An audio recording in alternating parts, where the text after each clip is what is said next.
2. Persistent cough. A persistent cough doesn't always mean your heart has a problem, because it's a common symptom of many things like cold, the flu, and bronchitis.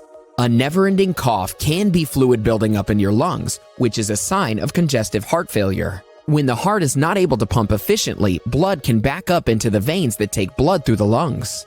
As the pressure in these blood vessels increases, fluid is pushed into the lungs. The cough is caused by irritation in fluid, which is similar to shortness of breath.